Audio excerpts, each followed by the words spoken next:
Good morning, everybody. I'm at Parcaut, and I'm a little slow this morning, but I'm here with Mike Kelly, and we are Real And Estate he's Jerky always Daily. slow. Ouch, that really hurts.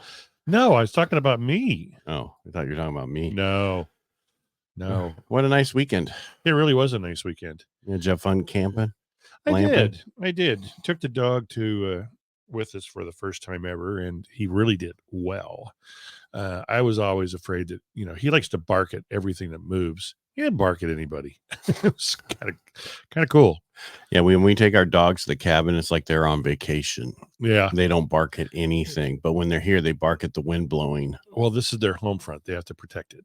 Yeah, I was up there like, we're on vacation. I'm going to hang out here and watch, see what that bear does to you, Dad. Yeah. It's okay. I have an alarm on my truck. Just set off your truck alarm or whatever alarm you have. Bears will run. Better run for the days. Yeah. Yeah. Because there's been neighbors who put trash in them, and the bears come. They know it. They start taking it. It's like, come on, people, wake up. Yeah, why would you do that? I mean, Because they just you're in don't bear know. country. People just don't know. Do you think it's an Airbnb? No, they actually bought the house next door. They just had never been up there. Understood the people who have not been in the mountains don't understand the mountains. Yeah. That's like they used to camp out on where you're not supposed to. They go sledding on the 108 what's that called? Little Sweden. Oh, yeah. Right in there. And one year there was only one lane. And Due they're to- freaking right there with their table and eating, and they're cooking. It's like, dude, it says no parking here, first of all. Yeah. And you got a whole camp thing set up. Yeah. Move on. Yeah. This is not a parking area. All right. New home sales came in. One article said up, another article said missed the mark, and basically they're up 1.5% since December, which is at 661,000, which is below what they were expecting. Yeah. So they didn't set any new standards. But one thing I did find today was FHA. During the pandemic, I don't know if you know this, FHA has always had what's called a partial claim, which meant if you got behind, you could put up to 12 months of payments into another loan that's attached to that house. And when you refinance it or sold it, then they would pay it off. So they could keep you in the house. Okay. Well, they realized that during the pandemic, that didn't work well. So now they're changing. They're coming out with an option May 1st, and it will be mandatory going forward as of January of 2025, which there's two parts to it. The new option combines a standalone partial claim, just like before. Okay. But then they also reduce your principal payments for the next 3 years. Oh. So it gives you even more of a break. And then after 3 years, it goes back to what your payment was originally. And then when you sell or refi, you pay it off. Mm-hmm. Okay. Yeah. And with the amount of value. Doesn't sound horrible. That sounds it's finally something is actually better. Now they need to do that for VA. Yeah. Because they're still working on 40,000 VA foreclosures that they were supposed to fix from COVID. That then they said, "Oh, you didn't meet the mark. Sorry, you're going to lose your house." And then somebody stepped in finally, because they're like, "Hey, we can't just give this all to the migrants that we're kicking all these homeless people, veterans out of hotels. We got to do something for them so people don't complain." 1/10 of the budget for our people. That I did that. Remember on Friday we talked about how 21% of people are using buy now pay later to buy groceries. Yep. I cut that up, put it out everywhere, and I got a person that says, "Oh, you're funny, you're chuckling about it," because during the thing I went, like you weren't chuckling. I did snicker, but it was about the fact that I can't freaking believe we're here. Mm-hmm. That's what it was. But I'm like, okay, it had nothing to do with the position the people are in, right? No, not at all. Had nothing. And it wasn't about them. It was just, I can't believe that we're here. And one lady reached out and said, "I was doing this all last year and it didn't feel good." No, I'm sure it didn't. Yeah. So, but I'm like, you're better now, right? Yeah. Did you vote for Biden? Well, one of them, I said, it's time to get out and vote. And they're like, "We've been voting forever and we're taking our kids the first time." I'm like, congratulations. Yeah. Because your kids still live with you, right? Possibly. Yeah. And you're going to go on their job interview too. No, she's not the helicopter one. There is I don't know if I've heard out there many different places, increase in foreclosure. There's a higher delinquency rate out there. That too. Well, we're up to 1 to 4 unit properties rose to 3.88% at the end of 23 of foreclosures, 3.88%, right, compared to 3.62% in third quarter of the same year of 23. So it went up a little bit, but our average that we normally have is 5.25%. So we're not even to our normal. This is the problem with percentages and statistics. You can convert them to make them look good. That's why Bidenomic looks good for a third of the people out there. Exactly. Good morning, Rag Guy. Oh, A buddy of mine just gave us a thumbs up. All right. Well, better than thumbs down. Yeah. But the one thing that did increase, and I think that's why they're, FHA is making those changes, the delinquency rate for FHA loans increased by 130 basis points. Basically it went up. We'll just leave it at that. That's third to fourth quarter. Gotcha. But overall foreclosures are not picking up. The biggest thing they're watching though is insurance, homeowners insurance. That is one. So they always look at other causes that could possibly be out there, but the big thing is insurance. We're looking at how California and Florida are among, the states that the situation is more horrible, right? Yeah. Because 7 of the 12 largest insuranceers left California. Like how that emphasize that. Yeah, it's like that lady. He did not forget. Anyway, move on. I can't get it. I'll get it later. All right. And so if you look at that over the last 18 months, that leaves not a lot of people here. And that's why I was trying to help a guy we were doing a HELOC and I had to get something from an insurance company. He goes, I'll just tell him and go elsewhere. I go, no, you can't say that. Yeah. Because they'll say good luck. Yeah. But what I can't believe is Florida has had the largest increase in insurance. And, that the average policy is $4,000 a year. Right. And people are still moving there. Right. It's cheaper because there's no taxes, but you get it eaten up by insurance and everything else. But there's no taxes. A lot of people don't think of the tertiary things that you really should consider in the full move. They're just thinking, I'm not paying, taxes. Right. Stallone is leaving California. You have already left California. You've had a $35 million place in Florida forever. Yeah. Or maybe a couple he's years. He's going to leave for permanently. Yeah. Right? And his daughter, oh my goodness, why are we leaving our home?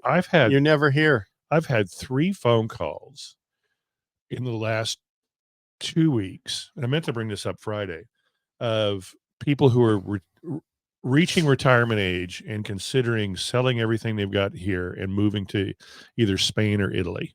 Yeah. Well, I backed out because you can live on the coast for $30,000 a year. Yeah. Yeah. I would say you don't worry about getting a reverse mortgage. Buy a place over there for cash. Exactly.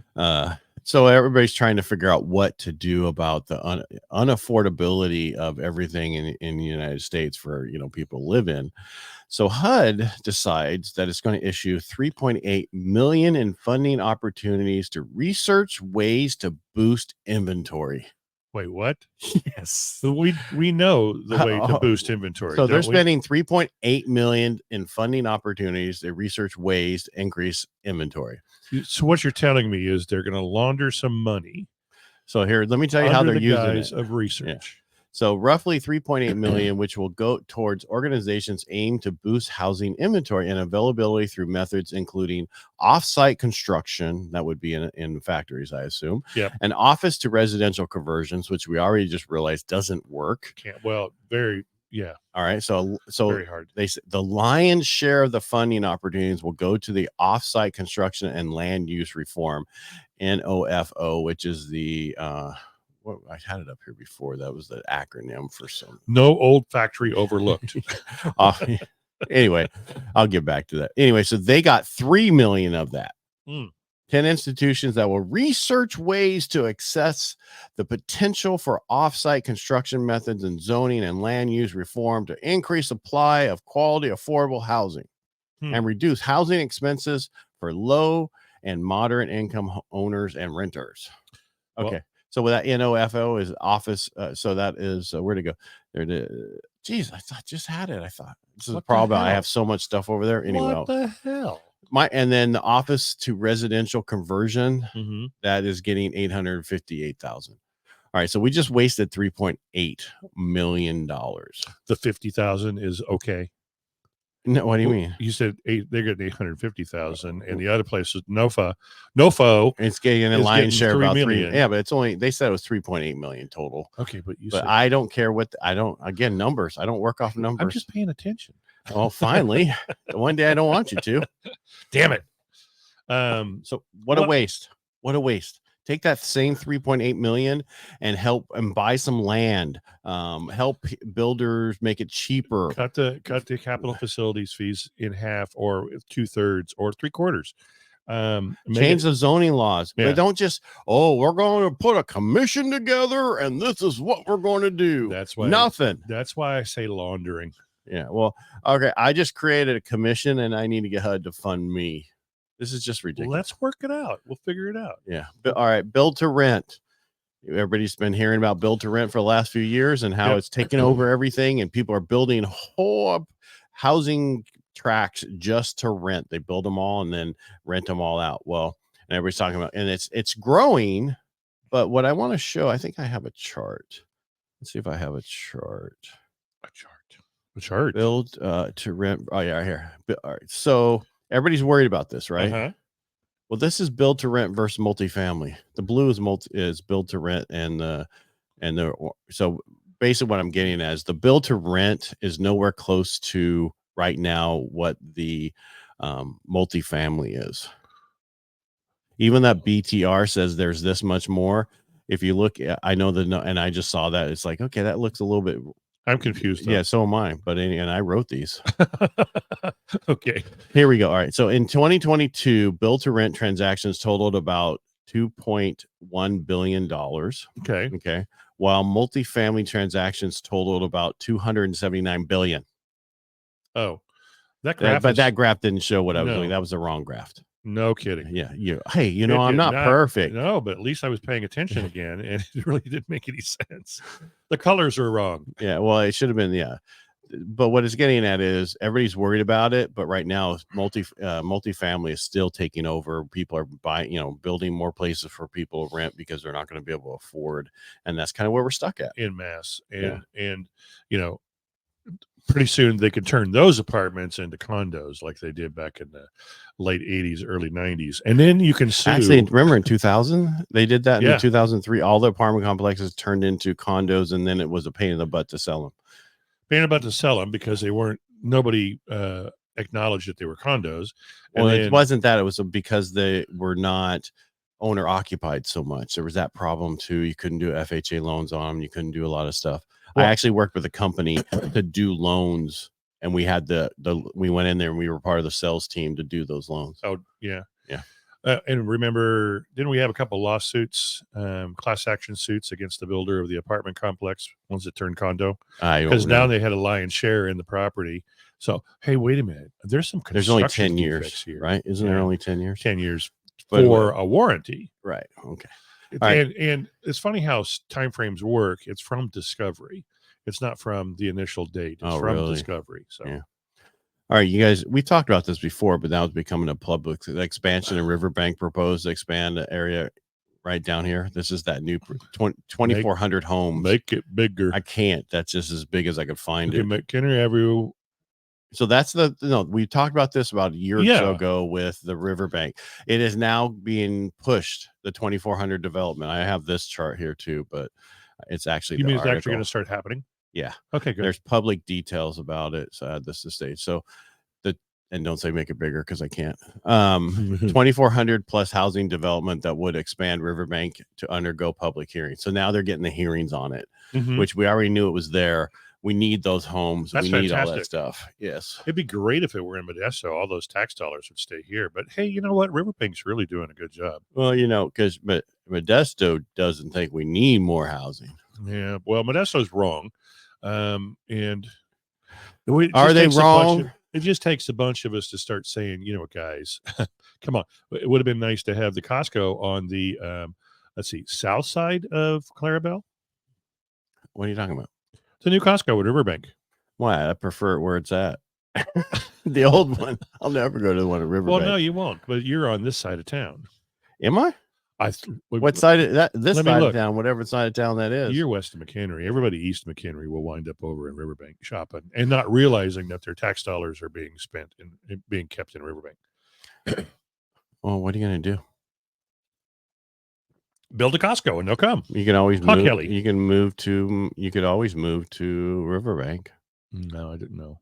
No. If you want it, if you're so worried about it. I'm in my forever home. So the only way I go leave my home is feet first on a gurney with the body bag zipped completely up. Okay, I was wondering. They can't just carry it out these days with the handle ones? I'll be pretty big. They can. It'd take two guys. Yeah, what are you going to do? All right, so there's not a ton of news, but there are some news. There's some good news about FHA, and there's some good news that there really isn't a delinquency rate out there. So stop listening to those TikToks jumping up and down saying it's increasing. And homeowners insurance, I don't know what we're going to do about that. But the whole thing, Riverbank, we got 2,400 homes coming eventually meaning in the next 10 years probably. And we've seen the problem with the homeowners insurance before, and then they come back and the prices are considerably higher.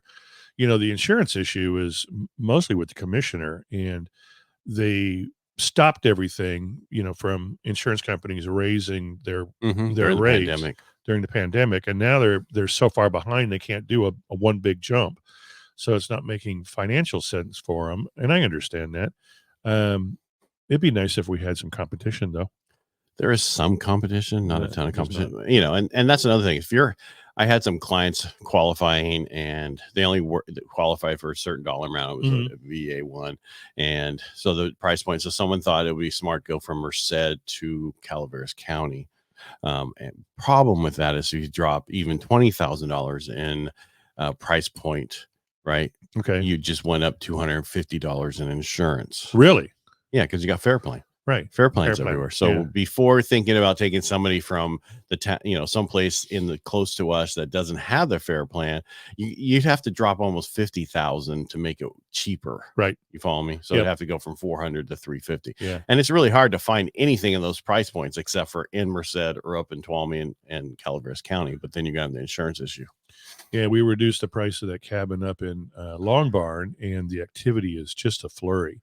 And the biggest concern for everybody is insurance.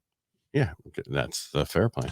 Which, before you're showing your people property, you should have that insurance thing figured out. Well, most people don't realize, okay, to get the Fair Plan, they got, technically the insurance people will give you their DIC policy. That's that minimum policy. Yep. That can be from $600 to $1,200. And then you have the Fair Plan, unfair plan. And they have to technically get pictures of the place from your agent, and so they could actually do a real quote. Right. Or you can use the calculator, which is 9 times out of 10 wrong. Well, it's close. It's like a hand grenade or an elephant fart. You just have to be close. Well, I know you don't have to, because if I'm going to tell, I'd start at $250 a month to start. Yeah. That's $3,000 a year. Yeah. Right. Well, I've run across some at $5,000 a year. Oh, geez. Yeah. So you can't. That's not close. That's not my fault. No, it's not your fault. That's why, because I had somebody who were two different agencies. The first agency was their DIC policy was only $600, but their Fair Plan was way more expensive. She wanted to stay local. My people were going, okay, here's the problem. The insurance company they're using going to have a price increase by March. Oh, but they still haven't been hit with it. So they're selling all these policies real cheap. Yeah. And then eventually it's going to go up. And it's really and then it's going to be even more expensive than what we are offering. Yeah, with your pre-approval letter, you're going to see agents countering back, or putting in their marketing comments for agents only, proof of insurance as well. Well, I had somebody who's asked, well, how do I know if they have it? I said, well, call the listing agent. They know. Yeah, they'll know because the buyers have it. I'm not buyers. I'm sorry. The sellers know about it. How much is it? You can find out. It'd be pretty close. Yeah, but if you got because you can't find insurance, you can't talk to insurance companies on the weekend that deals with that. No kidding. Yeah, some of us like to have a weekend off. Yeah, I had somebody reach out to me. They uploaded their stuff at 9:00, and then they hit me up on Sunday. Did you see the stuff on Sunday? Yeah, yesterday. Yeah, it was over here. Wow, it was in the office. It's like I work, but I don't work. People, come on, you can't upload something Friday night at 9:00, and for me to get right back to you to make sure it's there. Yes, sometimes I do work Saturdays, but not always. People, especially Sunday at 9 p.m. No, that was Friday at 9 p.m. Sunday later in the afternoon. I take completely. Sundays are my day off. I do not work on Sunday. Yeah. I had some veterans who are moving here from out of state, and they called me Saturday night. I was just moving my phone into where I don't need to look at it anymore. Yeah. And I saw it with them. And of course I took their call because that's different. Right. they're a veteran and they're moving. It's a little different here. Good. But that was what day? Saturday, not Sunday. Not Sunday. And that was Saturday at 7 p.m. Oh. So that's what I don't know. Come on. We have our family time. We can't be on the clock all the time because we work all week. And then you want us to work all Saturday and Sunday? Come on, people. Yeah, Saturday at 7 p.m. I was sitting by the campfire beating my wife's backside in gin rummy. Oh, I was like, what are you telling people out there, people? All the campers were going, what's going on over there? All right. I don't normally win. And woohoo, I won. And by the way, our rates are not really good today. They're not bad. They're just not going the way we want them right now. Yeah. I think it's going to be after March. I think after the primary. Yeah. I mean, because remember I was telling you new home sales, it went up 1.5% in January to 661,000. That was that annualized pace. Well, no, that's what it truly went up. December's figures was revised lower to 651,000 from a previous of 664,000. So if you look at it, where our numbers are, builders aren't going to build until we need a lot more homes, and the people are out there getting them, wanting them right now. And there was a slowdown, and I'm telling buyers, hey, this is perfect time to jump in there to get the house you want. I have a bunch of veterans looking. I'm like, this is extremely the best time for you because you can get that price a little bit cheaper and get some closing cost numbers, which you won't be able to in a month or two from now. So do it now. I remember in November and December, we were talking about how at the beginning of the year, we really felt that because of the pace things were going in November and December, that period of opportunity would be over with. Well, we're proven wrong, and that period of opportunity is still here. So take advantage of it, guys. Well, it was gone in December and into January, but what happened is because of the retail sales were so much greater and people using the buy now, pay later program and now buying their groceries on it, it's throwing off all the numbers when it comes to that. And that's the problem. Yeah. And we'll see the change in the next couple of months. I think so. We just keep saying that, but we'll see. Well, one of these times we're going to be right. That's right. I got a dart here. Let me throw it at the wall. Oh, let me close my eyes. Fair. I didn't make it. Sorry, I didn't mean to hit you with that. Fair, partly cloudy showers. All right, make it a great day. We've been here forever. Yeah. Thanks for watching. Thanks for listening. If you need anything, reach out to us. Remember, if you can't watch this, don't worry. We put it as a podcast right afterwards, or you can just go to our Facebook pages and check it out. There you go. All right, make it a great day. Thanks for being here. Bye. Peace.